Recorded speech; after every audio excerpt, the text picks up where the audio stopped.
వ్యాధితో బాధపడినప్పుడు, చనిపోతామని చెప్పినప్పుడు గోడ వైపు తిరిగి కన్నీటితో ప్రార్థన చేశాడు.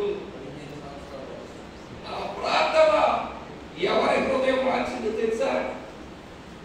ఎవరి హృదయం మార్చిందమ్మా? బైక్లో ఇంకా ఎక్కడ ఉన్నాడో నాకెన్నిసారి గొడవంతా చెప్పుకోవడం వెళ్ళిపోవడం ఇంకొకసారి కన్నీటి ప్రార్థన, ఇస్కి గారి కన్నీటి ప్రార్థన దేవుని హృదయాన్ని మార్చింది. హల్లెలూయా, హల్లెలూయా. అదే ప్రవక్తతో చెప్తున్నాడు, ఎల్లవయ్యా మరి చెప్పు, నీ వయసు మరలా 17 సంవత్సరాలు పొడిగించారు. హల్లెలూయా. కాబట్టి కన్నీటి ప్రార్థన దేవుని మనసును కరిగించింది.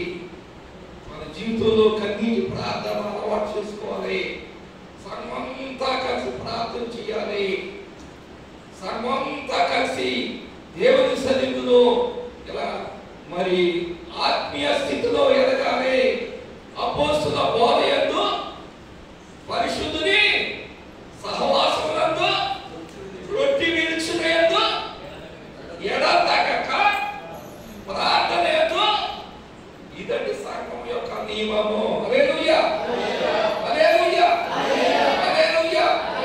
కనుక ఎప్పుడైతే సంఘ బిడ్డలు ఈ విధంగా ప్రార్థన చేస్తారో వారు దేవుని దగ్గర నుంచి బయటికి వచ్చే ఆస్కారము లేదు.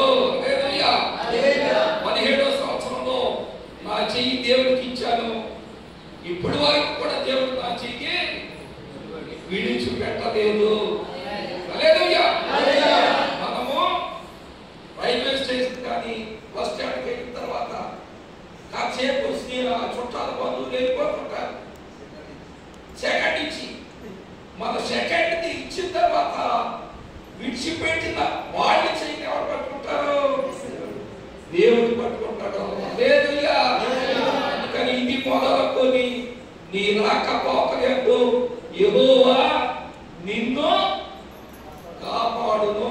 120వ కీర్తనలో ఉంటుంది. మనకు ప్రభునందు ప్రియ దేవుని బిడ్డలారా, ప్రార్థన చాలా ప్రాముఖ్యం క్రైస్తవుని జీవితంలో. ముఖ్యంగా సంఘములో ప్రార్థన లేకపోతే సంఘము ఎదగదు, ఎదుగుదల ఉండదు, ఆశీర్వాదం ఉండదు, అభివృద్ధి ఉండదు. అందుకని పద్మస్ జీవనం యోహాను మధ్యాహ్నం సమీక్షను చూడండి. ఏ సంఘం అంటే ఫిలదెల్ఫియా సంఘం, మంచి డెవలప్ అయిన సంఘం, దేవుని దీవెన పొందిన సంఘం, దేవుని మాట విన్న సంఘం, దేవుడు అంటే భయపడిన సంఘం. అదొకసారి చదవండి 3వ అధ్యాయము 7వ వచనం చూడండి. యోహాను పద్మస్ దీవెనలో ఉండి ఎక్కడున్నాడా? పైన ఏసీ రూమ్ లో ఉన్నాడా? ఎక్కడున్నాడు? కాలుచున్న నూనెలో మగమగమాడి చూడగా సంఘము దూతాచే రాకుండా సంఘానికి ఇలా రాయబడినప్పుడు రాయిస్తున్నాం. చెప్పు, చదవండి. అది ఫిలదెల్ఫియాలో ఉన్న సంఘదూతకు ఇలాగు రాయము, దావీదు తాళపు చెవి కలిగి ఎవడనో వేయలేకుండా తీయవాడును, ఎవడనో తీయలేకుండా వేయవాడునైనా సత్య స్వరూపియగు పరిశుద్ధుడు చెప్పు సంగతులేవనగా. సత్య స్వరూపుడైన పరిశుద్ధుడు ఎవరండి? మన ప్రభు 14వ